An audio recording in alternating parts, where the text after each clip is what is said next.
Commence primary ignition. I'm just not the hero type, clearly. What a piece of junk.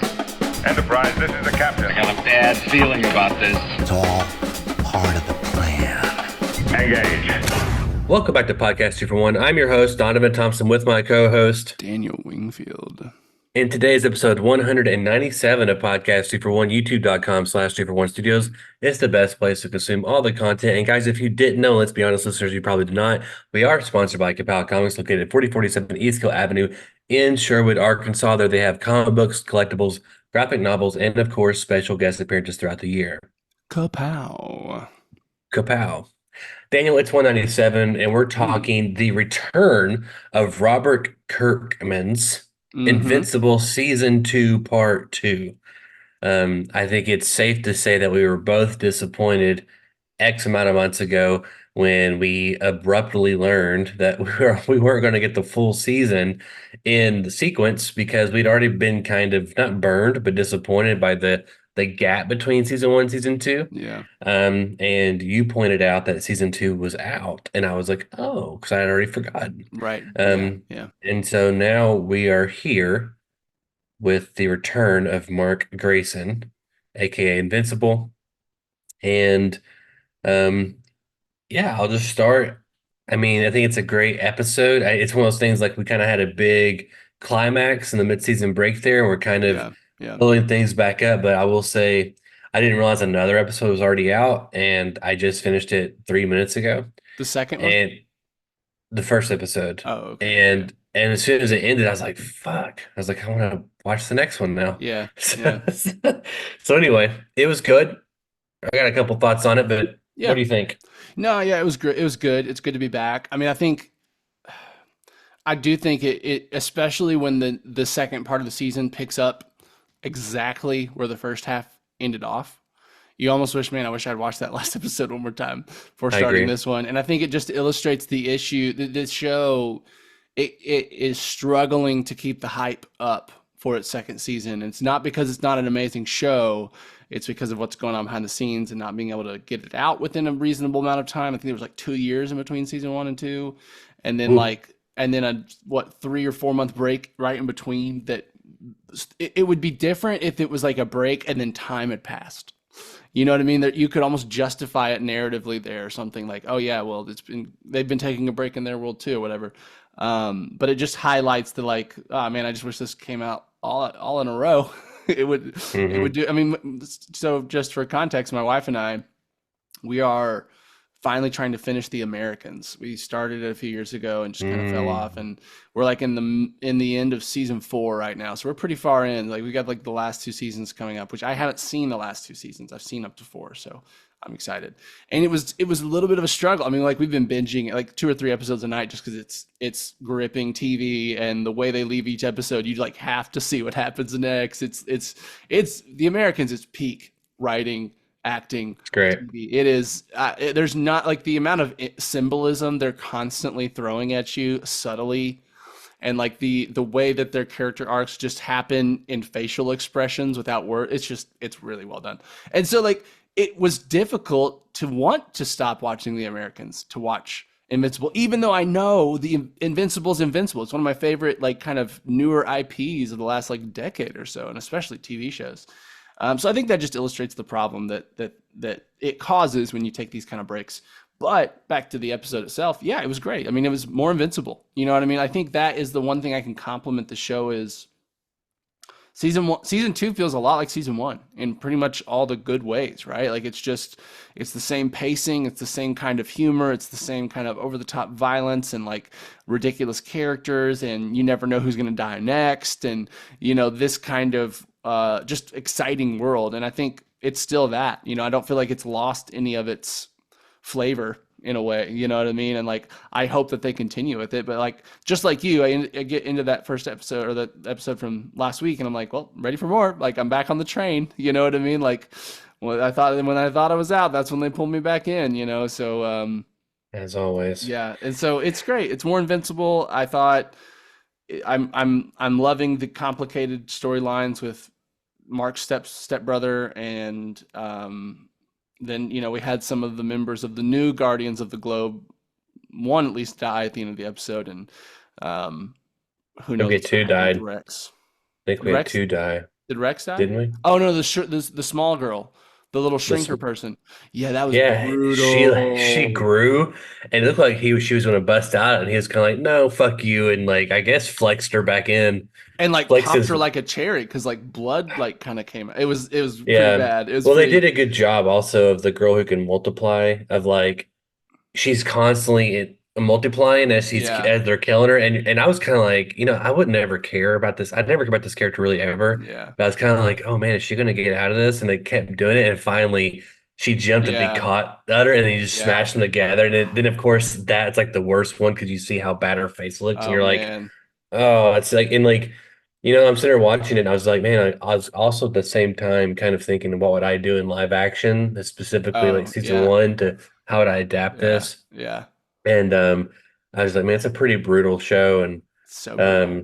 it's very brutal. But I do want to It'd be that hard was to match that in live action, just for like the amount and the depth of the brutalness that they show. I mean, it's so much easier to do that in an animated show, right? But like, I mean, we have The yeah, Boys. The Boys is probably the closest analogous to like a 100%. similarly brutal show. But even The Boys, I wouldn't say is as brutal as Invincible. The Boys is brutal, but you don't get brutal every episode, like twice an episode. And I It's feel more like like it's shock Invincible, value brutal. yeah, It's not like consequences. It feels like it's there to yes. make a gag or a joke or Yes, something. I mean jumping Sometimes inside of a there is. penis, right? Like that's just because you want to say we had a person jump like shrink inside of a penis. That's the only reason you say Yeah. that happened Yeah, yeah, is the yeah. spectacle of that happening. This Yeah. I do agree. Like the brutality is just it's a part of the world. It's just a brutal, And it makes cutthroat. sense. Superheroes don't always win. Good Yeah. guys always die. Kind of world, kind of thing. And so, yeah, It's kind of the only thing that has to happen because I mean, again, if any of the, I mean, superheroes obviously are written like Marvel, DC, where they're constantly surviving or getting out of the situation. But in this, it's like villains won't stop. Like they're villains, right, and if a superhero, unless they're like kind of like the boys, like the Seven from the Boys, or they're like the Punisher, right. they're not going to survive. And also, and to be fair, one thing about the Invincible show is that all the superheroes have no qualms killing. Like I don't think any of Yeah, them care about, yeah. and they Adam kind of Eve is a shouldn't. little bit that way. I mean, like I think she would kill a Maybe, bad guy, but like she's way hyper like aware of like civilian sure, deaths at least. yeah. And I guess I mean it more like, yeah. I mean, but it makes sense. I mean, Yeah. I mean, Batman doesn't have to kill because he's Batman. Like, and I don't want him to kill personally, but right. But it's I also need kind of to, like Batman doesn't have to kill because of all the other superheroes are willing to.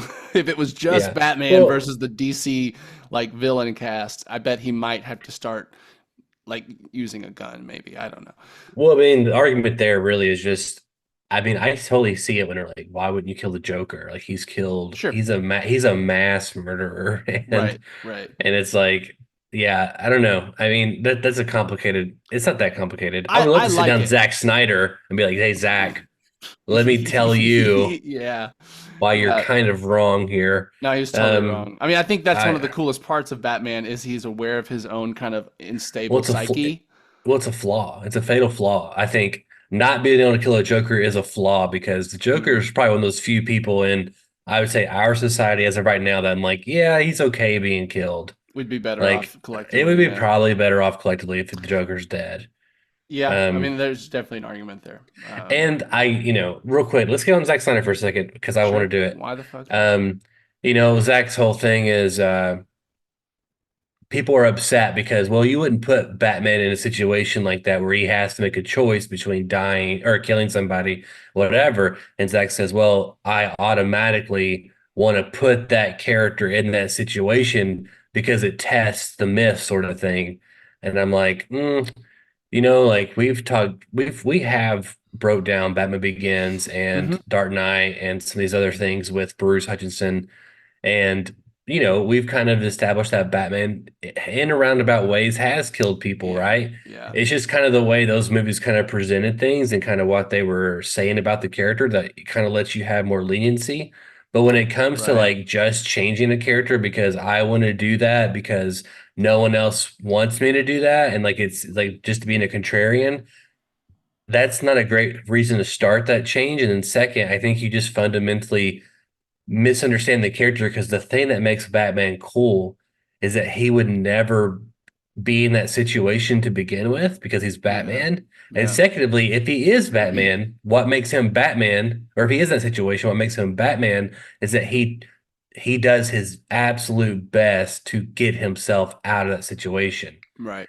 Right. Yeah, and so that's what makes Batman And he's cool, willing to sacrifice himself before he 100%. sacrifices another person. Yeah. Yeah, and then you go into the psyche just a smidge real quick, and Batman's traumatized, Yeah. and he can't bring himself to that level because his parents were killed in front of him, and if he ever crosses that threshold, he Yeah. will never ever go back. Right. He will become as bad as the villains that he's trying to put away. Yeah. And so that's why it's hey, I love Ben Affleck Batman, but you Yeah. know, you just didn't, Zach, you didn't understand the assignment, and you caused the whole DC universe to fail because of it. I love Zack Snyder. I Oh think he's a man. great person, and I think he's probably a fantastic person to work with, just in terms of like someone who's present and is energetic and just has a I vision at least. But I don't yeah. think I don't it would scare me again to give him more superhero people that I care about. No, I mean I think he's a good director. Pretty and I think he when he has a vision, he knows what he wants and he's kind of unrelenting for that vision. And I think that's good. I Yeah, just think he needs more creative partners. He needs people to, he, he he, needs he somebody needs else to better write for writers. him. He needs someone else to write for him. And he needs someone that can say, Zach, no. No, no, no, no, no. That's too much. Rebel This, Moon, dude. this I is the would, fourth slow motion sequence in the last 30 minutes. yeah. We gotta taper these off or they lose their significance. Anyway, I back wish we to would watch Rebel Moon just because I've seen the first one, I just but saw he like released a trailer like for the for second part one, and two, or they're like filming one, and or they're already confirmed for part two and three. Like, I don't know about, well, part two is coming out in like a month. oh, He they've already shot, he, filmed sh- it. yeah, he shot one and two back to back. Oh, okay, okay, okay. So That two makes more comes out in a sense. month, and then they're releasing the extended cuts of one and two at the same day in the summer that are like both like in 30 to an hour minutes longer each.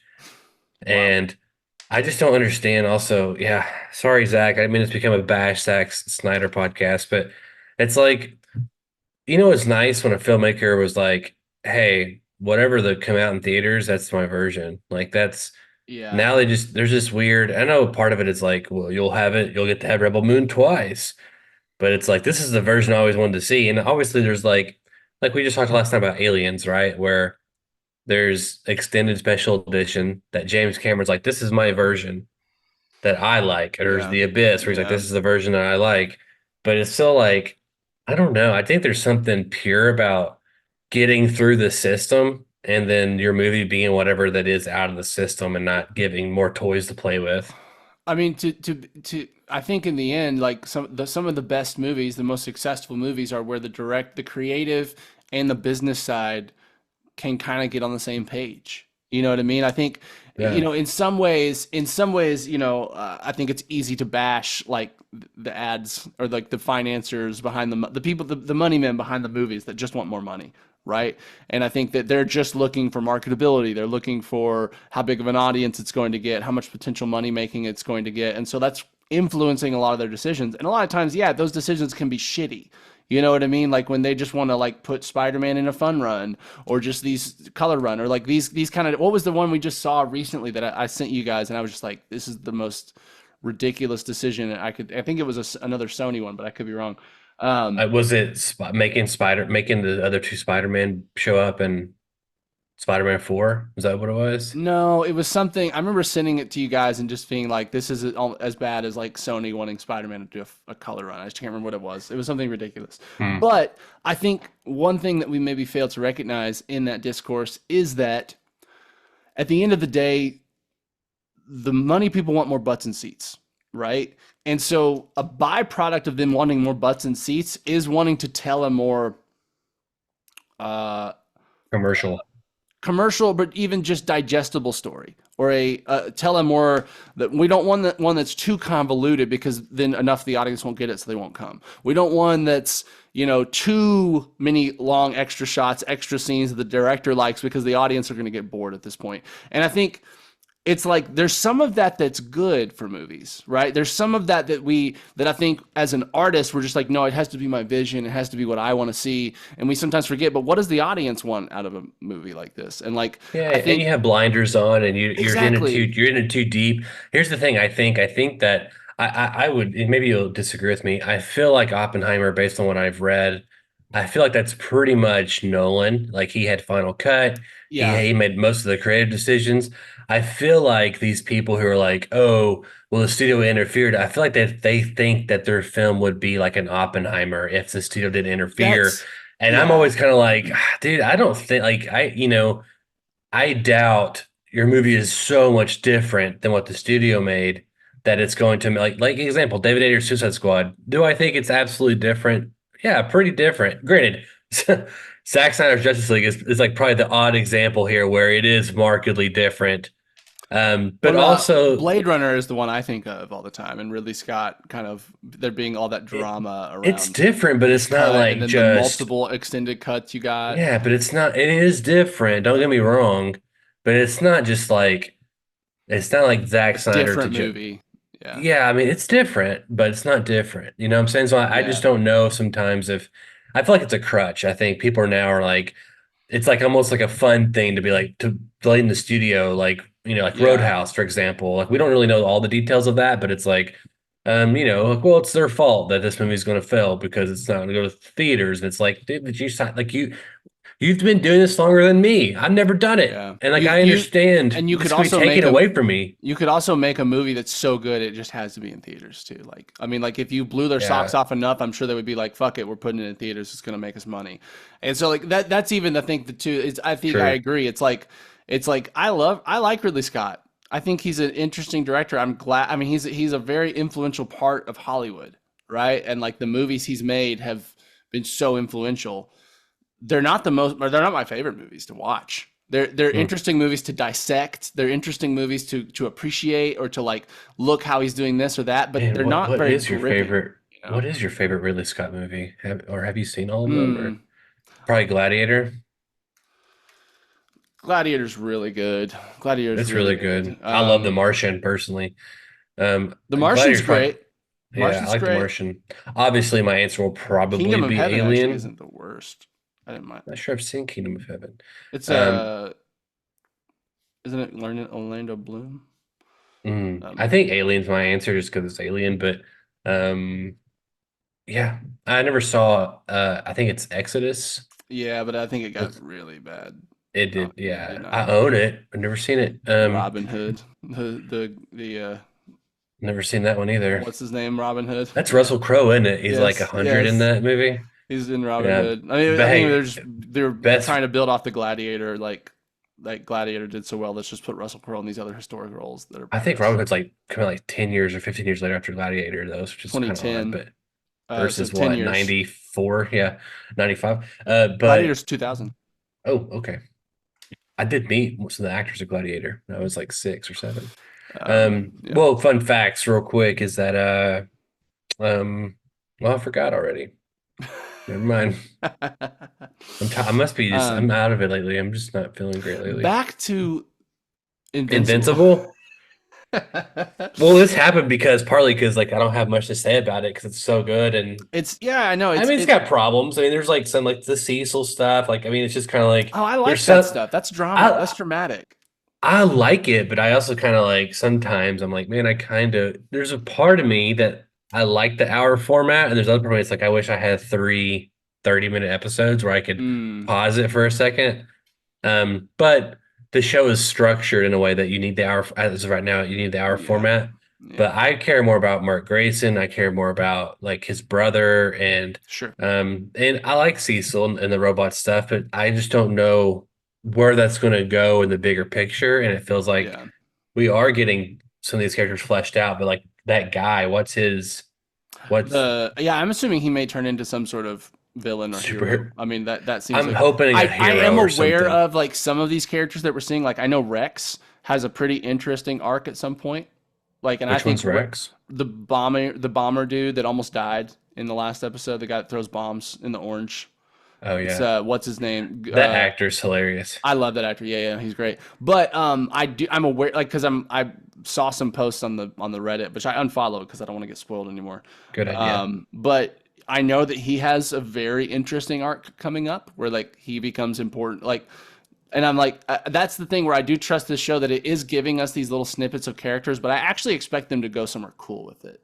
You know what I mean? Like to me, the Mark and the Cecil dynamic is probably one of the most interesting things about the story right now because you've got Mark who's trying to get out of the shadow of his murder hobo dad, and you've got Cecil who wants to trust Mark because he's like one of their only hopes for the earth, but also is worried that he could just turn into his dad.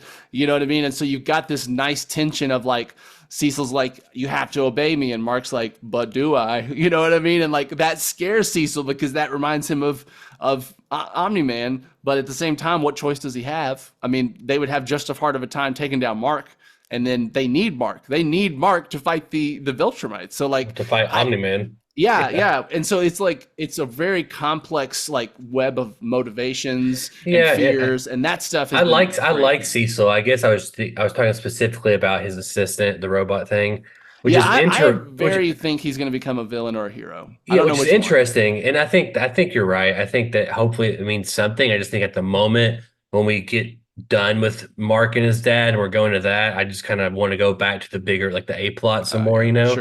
sure. But let's go to the very end, the tease at the end of the episode and Seth Rogen's Alan. I Yeah, correct me if I'm wrong, which just dawned on me as we were talking. Is Alan's power set basically because it's been a while since we saw the last episode? He kept dying and coming back stronger. Is that what it was? I can't remember exactly. Again, this is the problem of having a mid-season break Yeah. because this happened in parts one. I kind of remember him being slightly generic, like he just flies and just punches hard and stuff like that. But Yeah, but that does, wasn't he like? I feel like he was born and they kept putting him on a yeah. planet and he kept dying and coming back stronger I and think kind you're of right. and I guess it was like, well, you're kind of come back. Yeah, he's like Jack now. But I brought that up because I'm sitting there watching the show this time, and I was kind of just looking at all the characters and being like, well, she's a copy of Ant-Man, he's a copy of this, Sure. whatever. And I was just trying to think of Robert Kirkman's head, like, because you kind of had at a certain point, every superpower's been done. You kind of have to start doing some of the old ones Absolutely. again. But then Absolutely. it dawned on me, I was like, oh, Alan is just Doomsday from Superman. That's how Doomsday was created. He was put on a planet and Uh, he just keeps getting killed over and over again and keeps getting like basically reborn and gets uh, stronger from his death. So that's how he gets so strong as to be able to kill Superman. So but hmm, anyway, that's what he is. I was like, Robert Kirkman 100% made Alan from Doomsday sure. 100%. Yeah, So I anyway, it like just him. dawned I on mean, me. I love Seth Rogen. He's really funny Yeah, in the role. yeah, he's And I fine. think, I like Alan the character. I like how kind of goofy he is. Um, yeah. No, but like I said, I'm enjoying it. I'm ready for episode 2. I could watch it right after this if I had the time. I will watch it But in probably 2 hours from now, probably. I'm gonna do some nice, chores nice. and then watch it for lunch, probably. No, it was good. I enjoyed it, and I mean, the biggest thing is I need the third season to not come out in 2 years. Like I like there needs to be it's like not a gonna stop six you though. month break between this one and the Oh, next season. Like it should there's like no way, dude. the There's thing is no it's way. like partly I'm like the animation isn't that detailed. The animation isn't that complicated. I mean, like, I get it when Arcane takes like 3 years for a season because they're like pioneering anime, like, or like the Spider-Verse movies, like, take 3 years because they're like pioneering a new style of animation. That makes sense. Now, these are long and they're gory and they're like a lot's going on, but it's also the same kind of animation we've been seeing since the 90s. And I do think that like I do think it doesn't make complete sense to me that it takes 2 years to animate a 10 episode season. You know what I mean? Like that doesn't seem like it seems like there was probably more going on behind the scenes than just making it. Well, I mean, part of it was during the pandemic, first season, Sure, and then season that's two got true. hit with the writer and the and the acting strike. That's true. So Um, maybe that was all it is. But I think that's part of the reason why we had that break. I'm Robert Kirkman assuming they has were finishing the second half of the season during the break. I'm assuming it wasn't finished, and that's why we waited. I don't Yeah, I know mean, why I'm else assuming that they're would happen. yeah. I mean, again, he's been on record saying that the gap between one and two will never happen again like this. Sure. But that was before again the writer's strike and stuff. And again, Yeah. he's the writer, he's the primary writer, I assume. And he's Um, adapting. He's adapting. He's already has the is it material written. He's just yeah, changing it slightly for TV. yeah, which is not an easy task. It is No, obviously there is some but as thought the going into that. creator, I feel like you probably can do it better than anyone else can. I agree. You No, I know, agree. which I think is one of the reasons the show is so good is that the guy that wrote the comic and made the comic is making the showrunner. Yeah. And I think it changes things, but it never deviates from the spirit. Which, of course, how could it? This got the creator behind it. I think that's awesome. I feel like I can't think of any other examples where the person who wrote the original medium of a story got to direct or adapt it to something else. That Yeah. doesn't happen that often. He's an interesting guy. I watched the interview with him recently, and he's just you don't look at him and think you're like a multi-millionaire guy who created all these IPs, and just even the way he talks, it's just he's pretty fascinating. He seems like just a big nerd and someone who just kind of Yeah, obviously he didn't luck one in of anything. us. He's One of very us. talented. Yeah, he's very talented. Yeah, exactly. He doesn't seem you don't look at him and go like you're made Walking Dead or Invincible. Yeah. Um, I but forgot he did Walking Dead. Wow. Wow. yeah, he made that. Which Yeah, apparently that new Walking Dead show is getting really good reviews. yep, yep. I don't still think I want to watch it, but like, I'll never watch it because I can't watch something without watching the other 6 seasons in between that what I left off. yeah, So yeah. unfortunately, I mean Walking Dead to me is just like I mean it's just the Those same first two shit seasons were over so over. good. I Yeah, it was love like those first two yeah, they were seasons. great. They were And like great. it got a little slow when they got to the farm. Like it just got slow for a little bit. But the drama, Everybody like says the that. interpersonal drama was hot then. It was like the whole thing with Frank Castle and John Rick. Bernthal. And yeah. I think I just part of it is like I'm not sure I can take the Rick actor seriously anymore. Like after that like season where he's just The yelling the Carl the over and meme. over again. Yeah, I mean, like I remember I was locked into the show when that like season was airing. I was still in it, like the prison season. And then Yeah, just I after a did while, too. you're just like, this is just getting so melodramatic. Like this is just like we're having Well, characters spend a whole scene like crying instead of like anything else happening or like all these kinds of things, and it's just yeah. Well, it just that show is a prime example of it. It's just zombies are just window dressing as they always are. yeah, yeah. But it's just like at a certain point, it's like it's just the same shit Well, happening to it's like every they just didn't character know what to every do. season. You know, it's like, Well, oh, what do you do? we think we found a refuge where there's like safety from the zombies. Oh no, they're cannibals. Oh, we think we found another refuge that's safe from zombies. Oh, it's a Yeah, crazy governor, dude. Oh, we think we found another refuge. It's like that over yeah, and over. Oh no, guys, the zombie horde is even bigger this time. Like that's the most that it can escalate. You know yeah, what I mean? yeah, And yep, yep. anyway, Yeah, and again, the thing I care about most is like how do you stop the zombies, which is like which no one, and they touched on which it is in season one. Like I thought by at the end of season one they were going to get into it, like the way yeah, that little secret thing that yeah. happened. Yeah. Well, I just think again, here's what The Walking Dead would have failed if I had written it because I would have cared more about stopping the zombies versus the Sure, interpersonal you can drama. do So both though. You can have a good I plot agree. and interpersonal drama. I agree. I agree. And yeah, I mean, I don't know if you know the end of the comic, and you got to give him props for this, but like, whenever they do, this becomes a Robert Kirkman podcast. Whenever uh comic creators, comic book whatever solicitors, they solicit out like a couple months in advance to vendors and to comic book stores. So like Hmm. those stores will have like the covers for like 3 or 4 months. Yeah, And so what he did was he sent out fake covers for the final and issue. well, just for like he just like sent out fake like oh here's issue whatever whatever whatever Oh wow. like it's gonna keep going. Then he just dropped the final issue in the stores Oh, and whoa. nobody knew about it. And I thought it was brilliant. That And of is course, brilliant. everyone just started running to buy them, and it's like no one knew it was Yeah, coming. Like this is the yeah, end, yeah. and the end is just spoilers for everybody. It can't be like the show. The end is like Rick dies and Carl, like the whole thing is Rick preparing his son for the world. It's Yeah. it's a metaphor Yeah. for Wow, that. The whole thing is they really dropped the ball on that with that in the show. Yeah, Carl dies.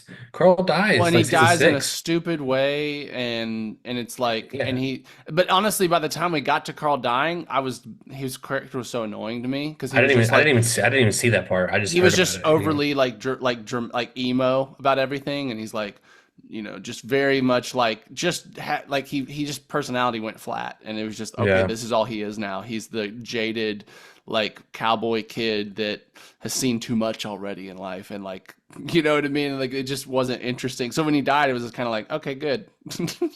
Yeah, it's weird. I mean, they uh, killed Rick's wife and she was pregnant and Yeah, that was then the they ki- Carl moment.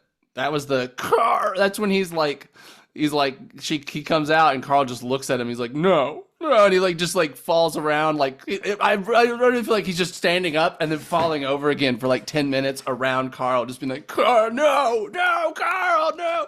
It's ridiculous. It's ridiculous. there's got to be enough footage out there from enough angles wwhere you could like make a 30-minute version of that It's where it's just just that like happening over and over again. yeah, I mean they probably shot it a couple times and different Yeah, angles and it's yeah. probably you can really extend that shit. And I think part of it Anyway, is when he's doing that, like he's a British dude doing an American accent, and it starts feeling like a caricature of American accent. Carl, yeah. like it just doesn't like that. No one sounds like that in a Southern accent, man. Anyway, Yeah, it's the gift that keeps on giving. Um, yeah, I think we did a really short episode this time, but that's just the yeah. way it goes. Partly because we're winding up for episode 200, everybody, and Woo episode woo. 199, where Dr. Bruce Hutchinson is back in the house talking about Alien and aliens as we celebrate our, I don't know, 4.5, 5 year anniversary, something like that. And yeah, And I'm we got a lot excited to. coming up. I feel like we've got Shogun to watch once it's done, which we're kind of liking watching Americans because we're letting all our other shows we like build up. So with Building multiple up. episodes, yeah. Yeah, it's a good So idea. Shogun will be done relatively soon because it's only 8 episodes. It's at least already halfway over. It may be more than that. Yeah. And then I think The Bear starts back relatively soon, right? Like June, July. Oh, No, well, no, I no, no, guess no, no. I'm sorry. They're filming in June or July. Maybe that's what it is. um, Um, I don't know. yeah. And then I think what were the thing? Oh, House of Dragons coming up in the summer. That'll That's be June. interesting to watch. That is June. Um, We have Godzilla versus Kong and about oh, well, well, it comes out no, next it's not week. versus this time, right? It's like Whatever, dude. Godzilla Godzilla X and Kong, Kong. it's Godzilla X Kong It's colon the new X. empire. I Yeah, didn't realize that Godzilla was X Kong, the new so empire. Godzilla times Kong. Yes, yes, We're that's what it multiplying is. Godzilla by King Kong, and Yeah, that's yeah, okay. that's it. So that's next week, but Yeah, I put a buffer in there for I'm assuming I'll drag you yeah. somehow to go to watch that, and then so you got 3 weeks to watch it basically. Perfect. Um, but yeah, so that'll be a fun one, I think. But Yeah, for we sure. haven't you haven't seen Dune yet. I've seen it twice now, You seen and it? You saw it again? I saw it with Matt. Yeah, when we were Oh, okay. Nice. yeah after the next day after we shot and stuff. Um, I saw it that night, late that night. It's good. It's good, and I didn't think Matt would like Dune 1. He watched it like the day or two before Dune 2, Did and he he like liked it? it. Yeah, he Yeah. did. And then he liked Dune 2 a lot. And then his girlfriend Brittany, she didn't like Dune 1, but she really liked Dune 2. Huh. And Interesting. which kind of makes sense because Dune 2 is all payoff. It's all action, you know. Yeah, Not that's all true. action, but it's all payoff. So Yeah, I mean, Dune One is a lot of world building, a lot of just putting characters in the right position for yeah, other shit to happen. Yeah, it's still 100%. great. I still loved it. I thought it was just I too. wonderful atmosphere. Like you could really get lost in that movie of feeling like it's real. Man, you really got to see two before it leaves theaters. I will. I will. I'll make sure You that really happens. need to. It's good. And there's an interesting conversation there too about I do think it's great. It's got a lot of great things, but also I wonder if it's getting this much praise also just because kind of like Oppenheimer or whatever, where we're having this shit paradigm shift with Yeah. like people tired of Marvel, people tired of these cookie cutter things, and they're wanting more original feeling IPs, more uh Weird, different. specific Yeah. directors. Yeah, and so I think I'm curious. So Yeah. last question I want to ask you, and we'll get off Mm. here. Do you have any plans on watching X-Men 97? I want to. Yeah, I mean, everyone's saying it's amazing. It's getting like That's what they're across the saying. board, like great reaction. So that's Yeah. another one we could. And I think the whole thing dropped, right? I don't know. I think Or is only it the first weekly? 2 episodes Oh, okay, dropped. okay. It's Yeah, only I like mean, eight like episodes or something. It's short. I'm sure it'll be a nostalgia trip, which sounds good. I'm almost I'm worried about not it an being too authority. good, and like we never get another season because of all the behind the scenes drama that's going on with it with Well, the we know there's two directors. shot. We know there's two done, but Oh, we don't okay, know about. Yeah, there's 2 seasons done, so we'll get another one next year probably. cool. But not probably. We'll get another one next year, I guess, or end of this year. I'm not an authority on X-Men. I couldn't tell you a single X-Men episode. Because I would get home from school, X-Men would be ending, and Spider-Man would be coming on, and I never watched I don't X-Men. remember many details of it. I remember watching it. I remember what it looked like. I remember things like that. I think I do remember watching some of the arcs with like what are the giant robots that are hunting The mutants? Sentinels. Yeah, I remember a few of the Sentinel like arc episodes. But anyway, yeah, no, I think I'm excited. I mean, it's just more throwback anime. It's more and it's made for adults, right? Is it got like swearing and stuff in it, or is it still like Um, made I for don't think it's kids kind of? swearing. I think from what I understand, it kind of toes this line for like old fans, but it's Okay, still in line with the original though. So, gotcha. Okay, yep, I'm gonna have to do a I'm recap interested. video or something. But Yeah. I almost watched the first episode yesterday because I was curious. Okay. Um, but uh, but yeah, Daniel, how can listeners write into us? Listeners, you can write into bit.ly/2for1mail and let us know what you thought of the first episode of the second half of season 2 of Invincible. That was a mouthful. Or, anything else we kind of touched on. Some good old Robert Kirkman discussion, some Zack Snyder Batman critique. We just kind of had a little smorgasbord episode, a little bit of this, a little bit of that. But you can talk to us about it at bit.ly/2for1mail. And if you can't hit us up at our bit.ly, you can always find us in the comment section below on youtube.com/ I did this yesterday at 2 for 1 Studios. It's the best place to consume the content. I run the Guyver Geek YouTube channel, Daniel, and so like I keep wanting to say at the Guyver Geek because I also did a That Guyver would Geek interview be yesterday too. confusing. Yeah. So it's like I have 2 babies now that I Busy, keep busy. calling. Yep. It's literally like that when you call like you're like, hey, River Jenner, and you're like, damn, you're like Yeah, you're sure, like, no, sure. I meant Jenner River. So it's Yeah, like same yeah, thing. Same thing, people. yeah. Master of two now. Alrighty, everyone. My name is Donovan Thompson, I'm Daniel Wingfield. and we have spoken.